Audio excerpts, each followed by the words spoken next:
2022년 7월 22일 정원광성교회 수요 예배 드리겠습니다. 사랑과 은혜가 풍성하신 아버지 하나님, 우리는 세상에 속한 자들이며 동시에 하나님 나라의 자녀들입니다. 이 둘 사이에서 우리는 항상 갈등하며 어려움을 겪기도 합니다. 세상으로 쏠리는 우리의 영혼을 붙잡고 다시 하늘로 시선을 고정하기 위하여 주님 앞에 나왔습니다.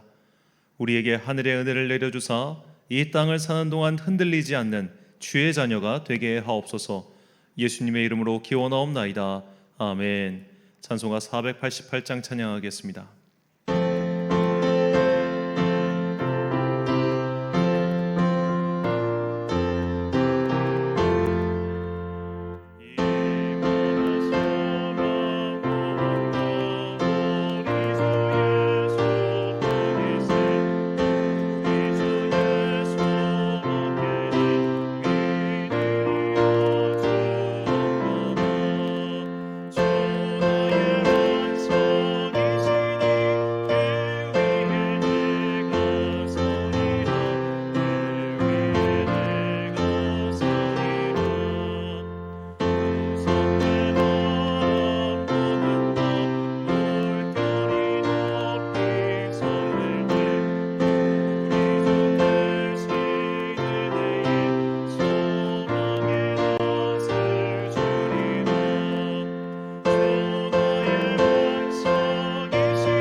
예배를 위하여 기도하겠습니다.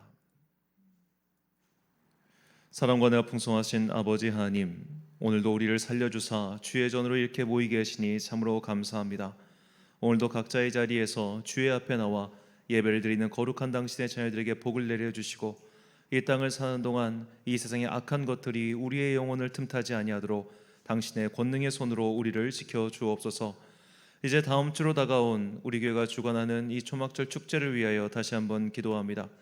수고하고 애쓰고 있는 교육자들과 선생님들에게 복의 복을 내려주시옵시고, 특별히 이 행사를 통하여 우리가 두 가지를 간구하오니, 첫째로는 모든 행사가 우리의 계획대로 안전하게 진행되게 하기를 간절히 소망합니다. 그 어떤 은혜도 이런 여러 가지 다치는 사건 사고 앞에서는 그 힘을 잃기 마련이오니 주님께서 그 능력을 나타내 주셔서 이 땅을 사는 미약한 자들이 당신의 권능의 손 안에서 평강을 누리게 도와주시옵소서. 그리고 우리는 성령님의 임재를 간구합니다. 당신의 귀한 자녀들 정말로 하나님의 살아계심을 체험하고 이제는 진지하게 내 삶 속에서 역사하시는 주님을 만나게 하시고, 앞으로 그들의 예배의 태도와 삶의 태도가 변하는 놀라운 변화와 기적의 시간 되게 하여 주옵소서. 주님께서 귀한 생명들을 이 집회 가운데 보내주시니 참으로 감사합니다. 모인 숫자에 상관하지 않고 함께한 모든 사람들에게 주님의 은총 전할 수 있도록 맡은 바 사명을 가진 자들에게 힘과 능력 전해주시고, 모든 행사 순서마다 당신의 권능의 손으로 인도하여 주시옵소서. 이를 위하여 멀리서부터 수고하고 봉사하고 있는 성도들, 특별히 거룩한 빛 광성교회에서 먼 길 봉사로 오는 교사들과 청년들을 기억하시고 그들에게 은혜 위에 은혜를 내려주사 모든 것들을 잘 감당하며 슬기롭게 할 수 있도록 또한 은혜를 베풀어 주옵소서. 이제 주님의 말씀을 듣습니다. 이 말씀이 우리의 삶을 인도하는 당신의 등불이 되기를 간절히 소망하오며 예수님의 이름으로 기도드립니다. 아멘.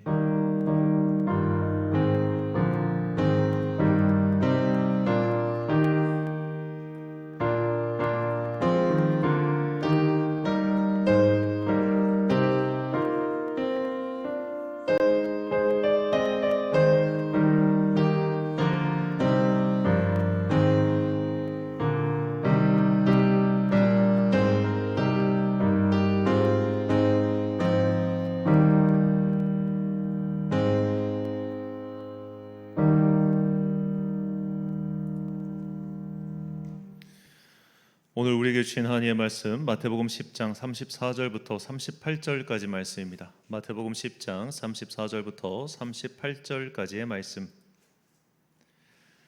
이제 저와 함께 한 절씩 교독하시겠습니다. 내가 세상에 화평을 주러 온 줄로 생각하지 말라. 화평이 아니요 검을 주러 왔노라.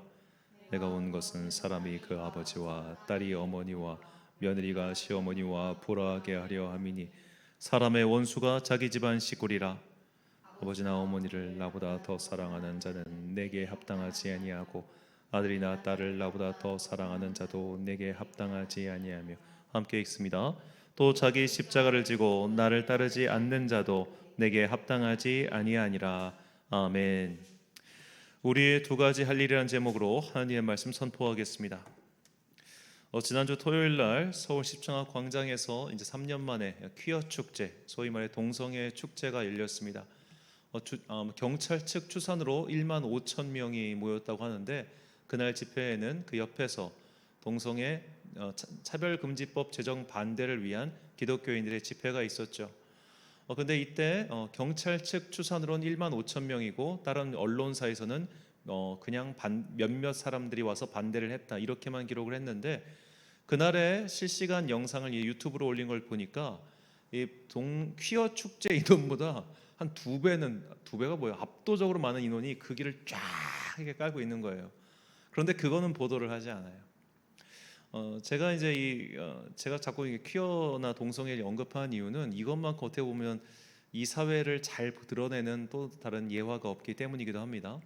자, 인터넷 뉴스인 오마이뉴스 같은 경우는 이 차별금지법 제정을 위해서 정말 열심히 노력하고 있는 인터넷 언론 매체입니다.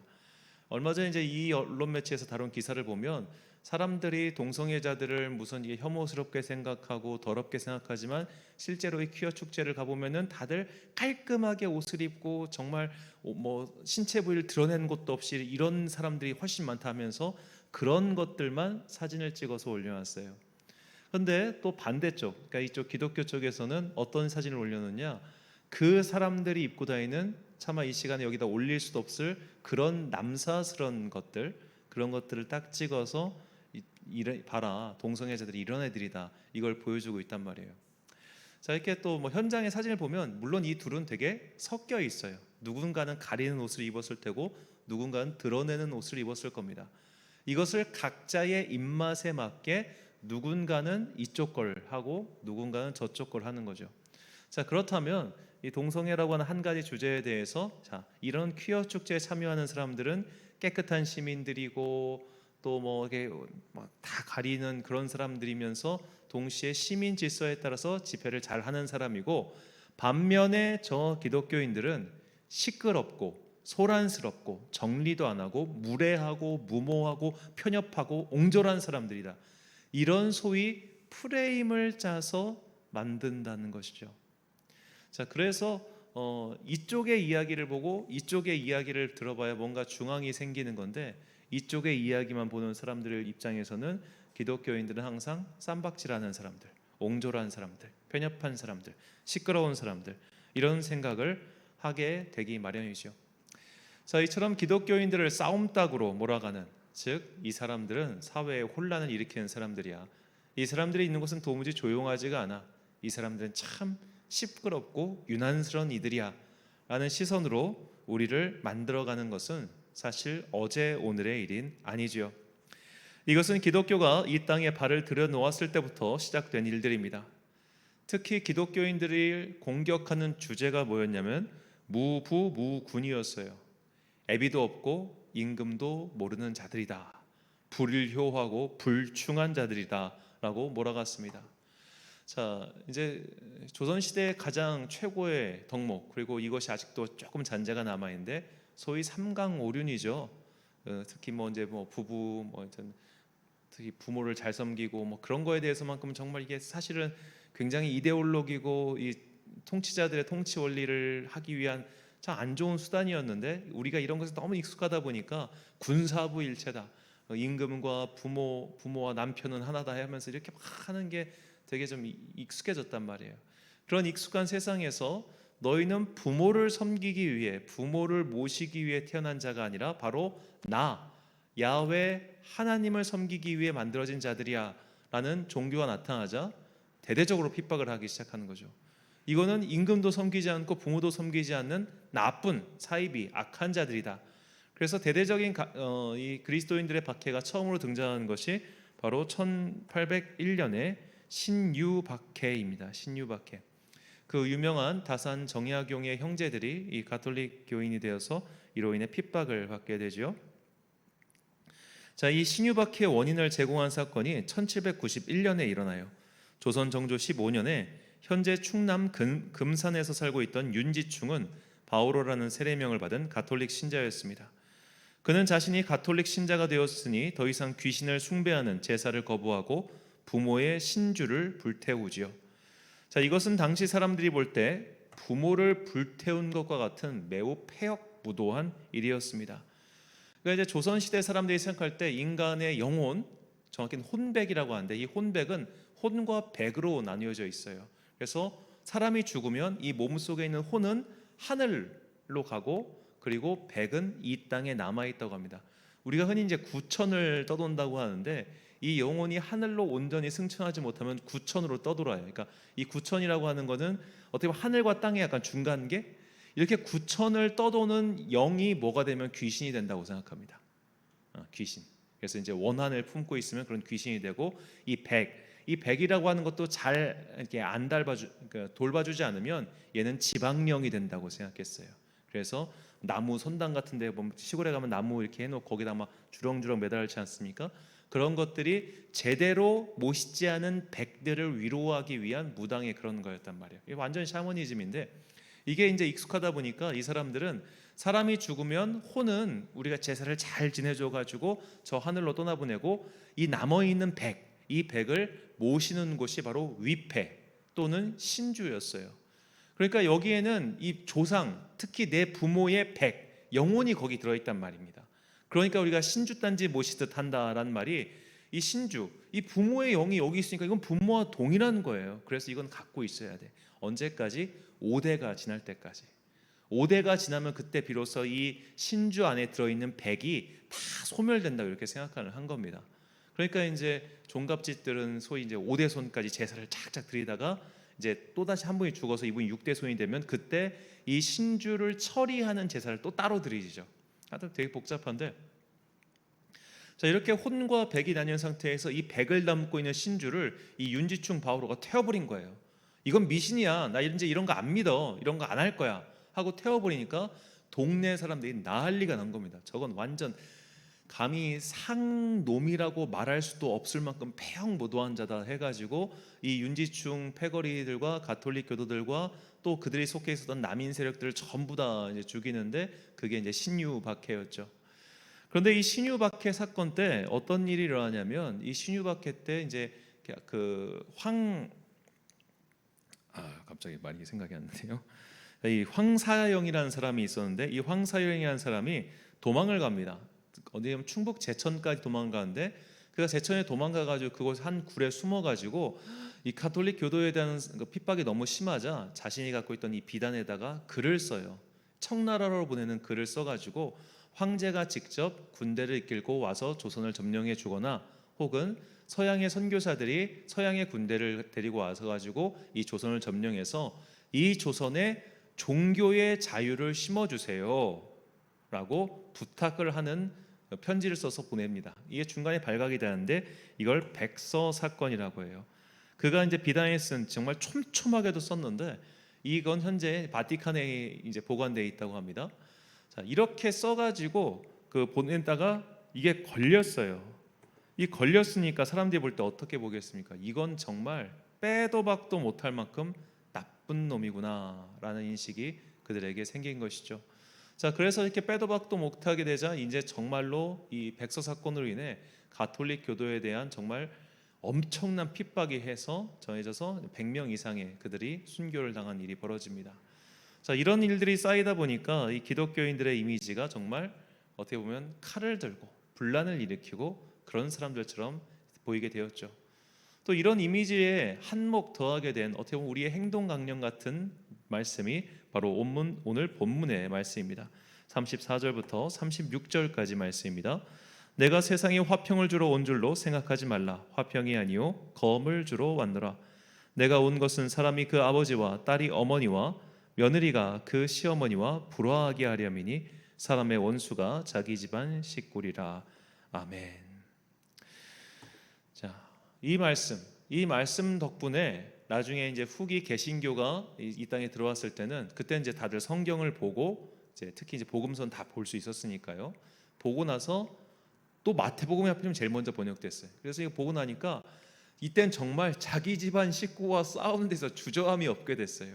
그래서 기독교가 들어가는 마을, 기독교인이 된 사람들이 있는 곳은 항상 분쟁이 끊이지가 않았습니다. 시끄러웠어요. 우당탕 쿵탕 후당탕 쿵탕. 그래서 정말 그때는 이런 분들이 많은데 소위 이제 전도부인 이분들이 이제 나중에는 권사가 되는데 이런 전도부인 중에는 집에서 쫓겨나서 이제 교회의 몸을 의탁해서 거기서 무언가 권서인 그렇게 책을 권하는 성경을 권하는 그런 일을 하게 된 분들이 정말 많습니다. 특히 이제 오늘날 이제 전라남북도는 굉장히 복음화율이 높은 곳인데 이 전라남북도에 그런 분들이 정말 많았다고 해요. 특히 이제 전라남도에 있는 이제 신안군 그쪽은 섬이 많지 않습니까? 그 섬에 보면 오늘날은 거의 그 섬들이 복음화율이 거의 90%가 넘는데 그 말인즉 그들이 복음이 들어가기 전까지는 완전히 정말 폐쇄적이고 핍박하는 것이 일상화되어 있는 동네였다는 겁니다. 그런 동네에서 누군가 한 명 믿고 나서 막 투쟁하고 싸우고 버림받고 갈등을 일으키고 이런 일들이 비일비재하게 일어났던 것이죠. 사실 이것은 오늘날에도 심심치 않게 일어난 일들입니다. 제사 문제로 인해서 집안에서 여러 가지 싸움이 일어난다거나 혹은 갈등이 일어나는 것은 사실 어제 오른 일이 아니죠. 자, 이런 갈등이 일어날 때마다 우리는 이 본문 말씀을 전가의 보도처럼 생각합니다. 야, 예수님도 봐라, 화평이 아니라 칼을 주러 오셨다고 하지 않냐, 내 원수가 너라잖냐. 그러니까 우리는 이렇게 싸우는 것이 당연해 라고 생각을 하죠. 자, 그런데 성경은 우리에게 또 다른 메시지를 전합니다. 이 본문 말씀과 조금 상충되는 메시지죠. 고린도전서 14장 33절과 로마서 12장 18절 말씀입니다. 하나님은 무질서의 하나님이 아니시오 오직 화평의 하나님이시니라. 할 수 있거든 너희로서는 모든 사람과 더불어 화목하라. 아멘. 자, 사도 바울은 아까 예수님의 말씀과는 조금 반대되는 것처럼 우리가 화평하게 화목하게 살라고 당부합니다. 예수님께서는 분명히 내가 너에게 칼을 준 것이고 너희는 자기 집안 식구들과 원수가 될 것이고 싸우게 될 것이다 이렇게 말씀하셨는데 어째서 바울은 너희는 될 수 있으면 모든 사람과 화목하고 또 하나님께서는 화평의 하나님이라는 것을 기억해라 이렇게 말했을까요? 또 우리가 로마서를 보면 심지어 바울은 당국자들, 저 믿지 않는 정치인들, 정치 지도자들에게 순종하라고까지 권면합니다. 위로부터 오는 권세에 복종하라. 자, 만약 우리가 이 위로부터 오는 권세에 복종하라 이 말을 고스란히 듣는다면 기독교인들은 절대로 정치적인 행동을 하면 안 됩니다. 그렇잖아요. 위로부터 오는 권세를 받았는데 왜 우리가 가서 반대를 합니까? 민주당에게 권세를 주셨으면 민주당 알아서 하시고 국민의힘에게 주셨으면 국민의힘 알아서 하시고 이래야죠. 왜 이것에 대해서는 반대하고 또 이것에 대해서는 그런 어떤 우리가 정치적인 움직임을 하는 것일까요? 자, 이것 때문에 우리가 자꾸만 혼란이 생겨요. 한쪽에서는 칼을 들라고 하고 한쪽에서는 화평을 하라고 하고 도대체 왜 이 두 사이 이런 윤리적 갈등을 일으킬 수 있는 말씀이 오늘 성경에서 나오는 것일까요? 자, 이것은 성경이 기본적으로 우리에게 두 가지 직분, 두 가지 의무를 요구하기 때문입니다. 첫 번째는 제사장의 직분이고 두 번째는 예언자의 직분입니다. 자, 이제 제사장의 직분이란 하나님과 사람을 연결하는 직분을 가리킵니다. 하나님과 사람을 연결하다 보니까 사람들의 목소리, 사람들의 음성, 사람들의 생각을 주님께 아뢰는 것이 제사장의 역할이죠. 그래서 제사장의 귀는 사람들에게 열려 있습니다. 그들의 말을 듣고 그들의 마음을 알아주고 그들의 마음을 이해해주고 공감해준 뒤에 그 마음을 주님께 올려드리는 것이죠. 반대로 예언자는 그 에너지의 방향이 반대입니다. 그는 하나님의 말씀을 받아서 사람들에게 선포하는 역할입니다. 그러다 보니까 예언자적 직분은 필연적으로 세상에 속해 있는 사람들 혹은 마귀의 종노릇을 하고 있는 사람들과 싸움을 불러일으킬 수밖에 없는 거예요. 제사장은 반면에 그런 마귀의 종노릇을 하고 있지만 그 사람은 불쌍한 거예요. 야, 나쁜 건 마귀지 네가 아니잖아. 이런 식으로 그 사람의 편을 들어주는 것이 제사장의 역할이라면, 예언자는 비록 그렇다 할지라도 당장에 겉으로 드러나는 사건은 그 마귀의 종노릇을 하고 있는 그 사람에게 어떻게 보면 선포하는 것이라 볼 수 있겠죠. 자, 이 예언자적 직분과 제사장적 직분은 이렇게 겉으로 봤을 때는 충돌을 일으킬 수 있는 충돌을 일으킬 수 있는 요소가 굉장히 많습니다. 이런 대표적인 사건 중 하나가 레위기 10장에 등장합니다. 레위기 10장을 보면 이제 모세가 드디어 이스라엘 백성 앞에서 하나님께 드리는 제사를 첫 번째로 드리는 때입니다. 그 이전까지는 성막을 만들고 제사장이 어떻게 제사를 드리는지에 대해서 가르쳐 준 이후에 예행 연습을 하고 이제 백성과 장로들 앞에서 본격적으로 첫 번째 제사를 드리는 때였어요. 그런데 아론의 아들이었던 나답과 아비후가 잘못된 불을 사용해서 그 제단에서 불이 튀어나와 그 둘이 불에 타서 죽고 마는 사건이 벌어집니다. 자, 이 사건을 그냥 만약에 그들이 입고 있던 옷에 불이 붙어가지고 그들이 뭐 화상을 입었거나 사망하게 됐다, 이건 뭐 그냥 그들의 실수다라고 끝일 일이지만, 그 옷은 타지 않고 사람만 탔단 말이에요. 자, 사람이 불에 잘 탑니까? 옷이 불에 잘 탑니까? 너무 뻔한 얘기인데, 자, 그런 어떻게 보면 굉장히 하나님의 심판인 것이 너무나 명확하게 드러나는 사건이 그들 앞에서 벌어진 것이죠. 자, 모세는 이때 굉장히 냉정하게 행동합니다. 저들이 잘못해서 죽은 것이니 일단 너희는 지금 슬퍼하지 말고 저 시체를 당장 옷을 벗긴 다음에 시체는 지금 진영 밖에다 갖다 놔라. 진영 밖에 갖다 놓으라, 이 말은 어떻게 보면 지금 당장 제대로 된 장례를 치를 수 없다, 일단 치워놔라, 그 얘기였어요. 왜냐? 이 장례를 치르는 것보다 네가 지금 친구와 가족과 내 아들이 죽은 그 슬픔보다 더 중요한 건 뭐예요? 예배를 드리는 게 중요하니까. 너의 인간적인 감정, 인간적인 상황 이런 거 하나도 중요하지 않고 일단 하나님 앞에서 거룩하게 예배 드리는 게 중요해. 그러니까 저거 빨리 치워놔. 이게 예언자적 태도라는 겁니다. 제일 중요한 거 하나님, 나머지는 다 부차적인 거.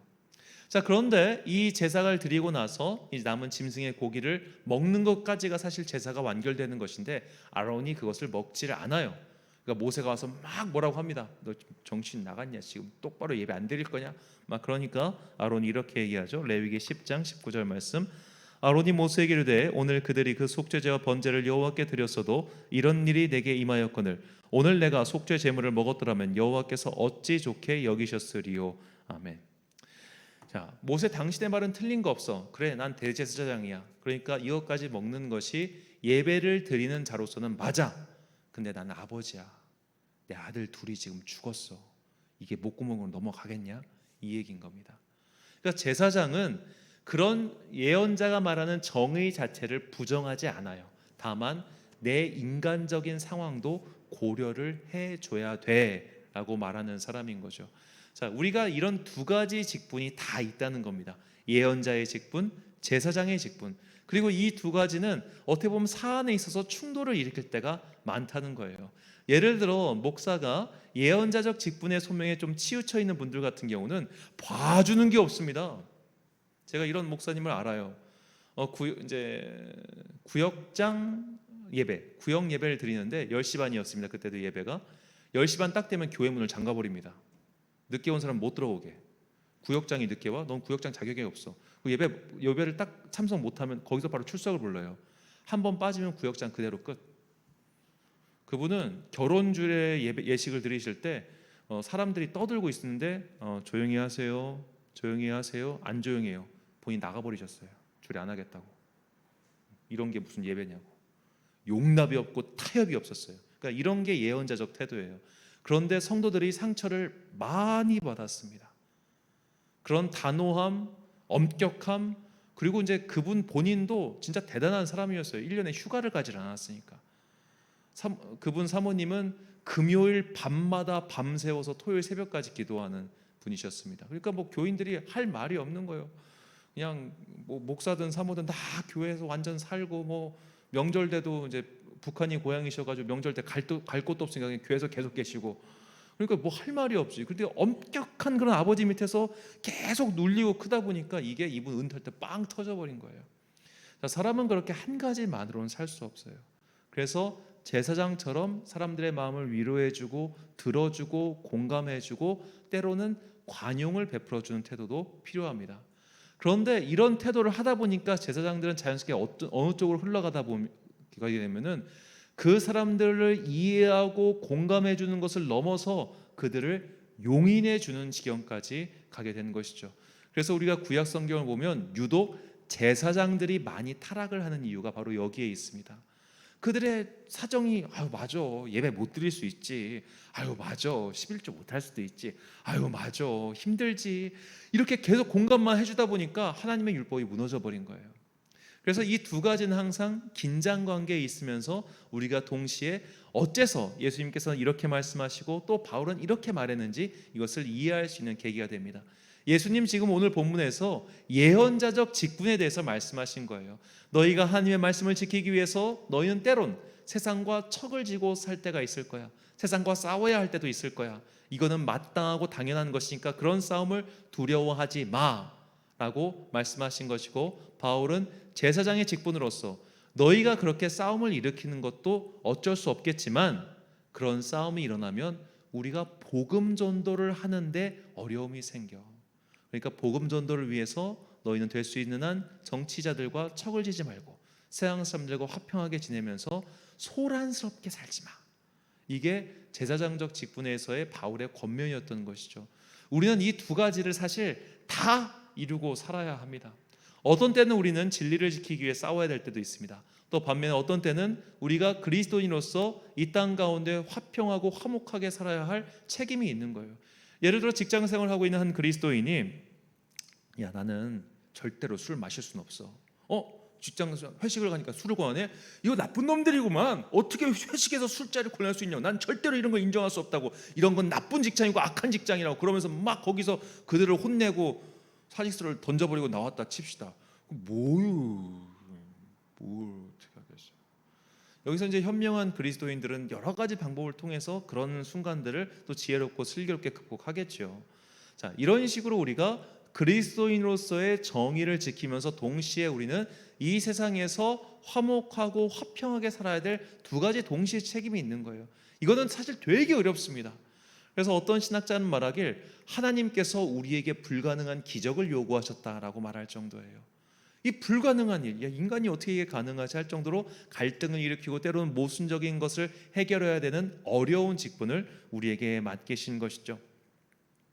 자, 이렇게 예언자들이 이 세상을 살아가는 동안 일으키는 여러 가지 충돌이나 사건에 대해서 재미있는 말이 있습니다. 열왕기상 18장 17절과 18절 말씀.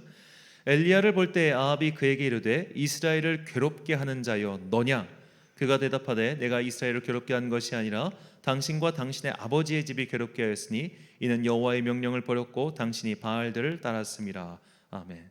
자, 예언자는 겉으로 볼 때 세상을 시끄럽게 하고 괴롭게 하는 자들이에요. 하지만 예언자가 싸우는 대상은 그 세상 사람들이 아니라 그 세상의 뒤에서 역사하고 있는 악의 세력, 즉 마귀들입니다. 그러므로 예언자는 지금 저 사람들, 저 악을 저지르고 있는 사람들을 미워하거나 저 사람들 자체가 내가 싸워야 할 대상이라고 생각하면 안 된다는 거죠.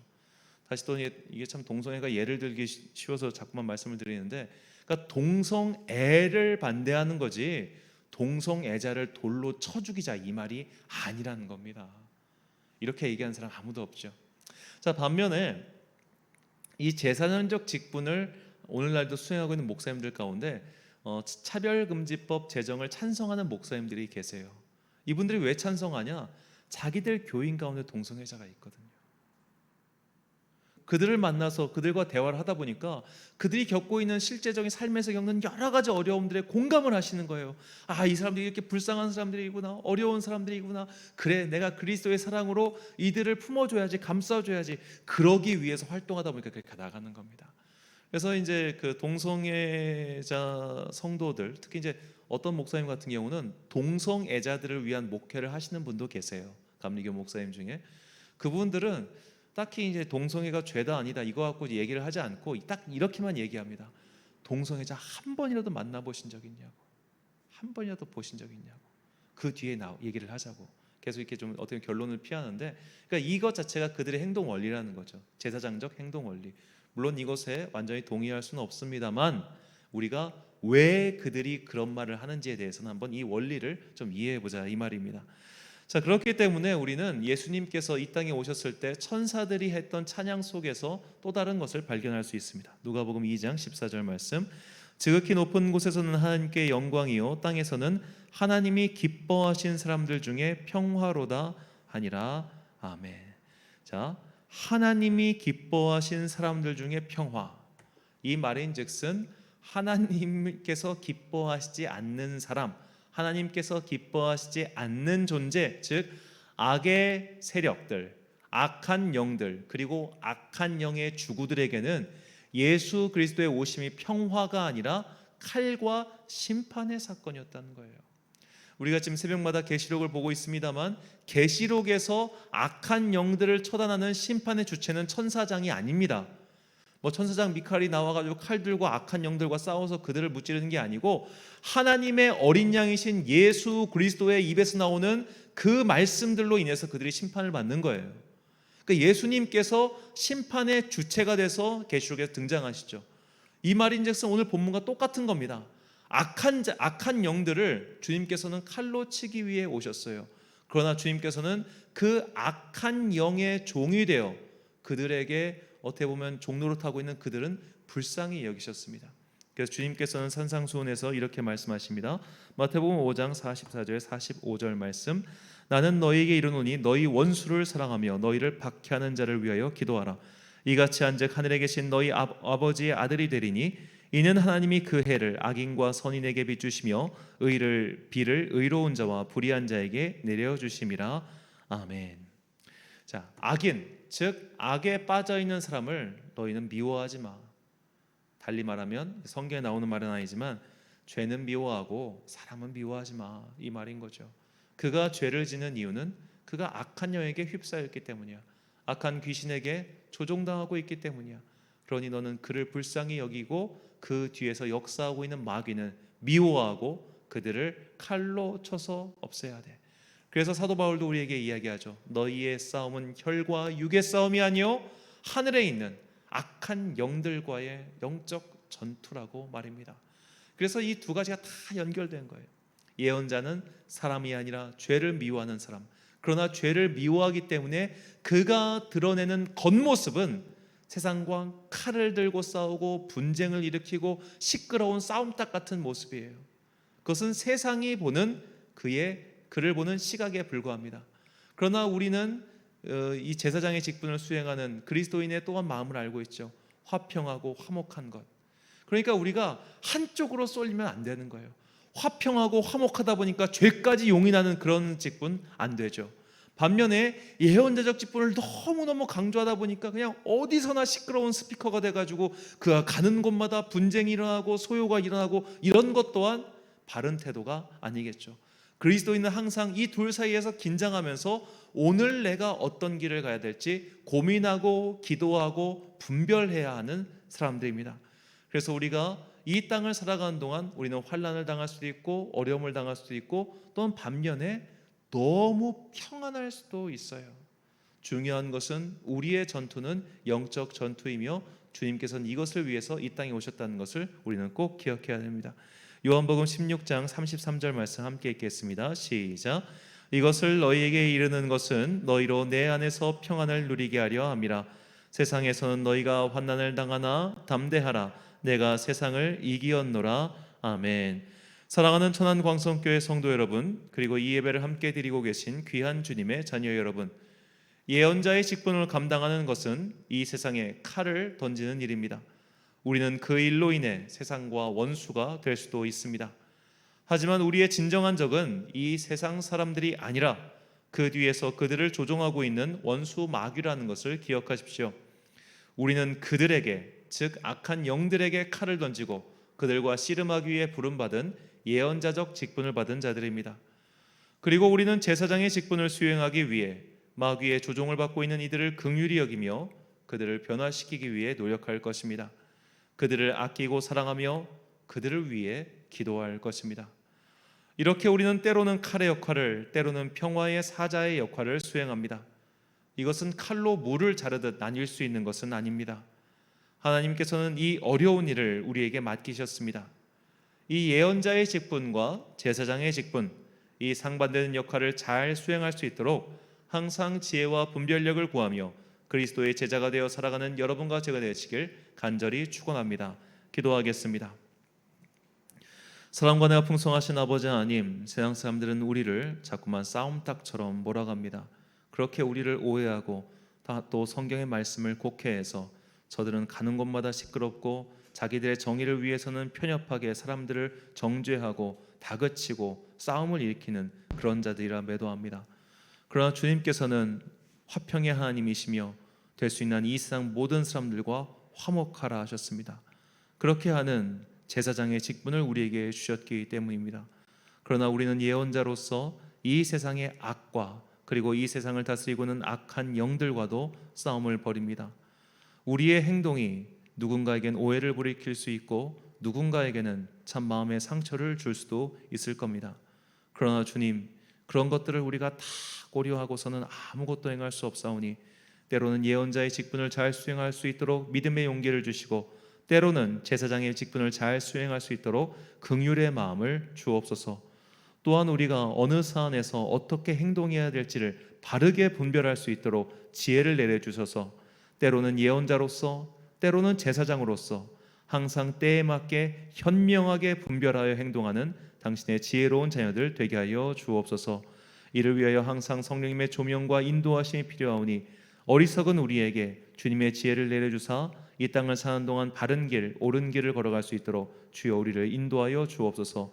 이 모든 말씀 우리를 위하여 먼저 예언자와 제사장의 직분을 수행하신 거룩하신 예수 그리스도의 이름으로 기도드립니다. 아멘. 찬송가 321장 찬양하겠습니다.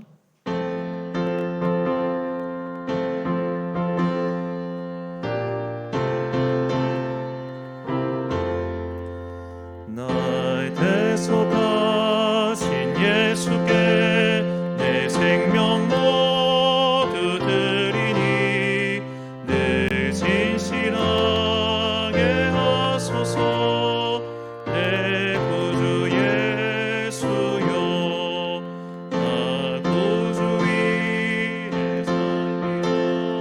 내 힘과 한량 없으니 내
주기도문하심으로 수요일 예배 마치겠습니다.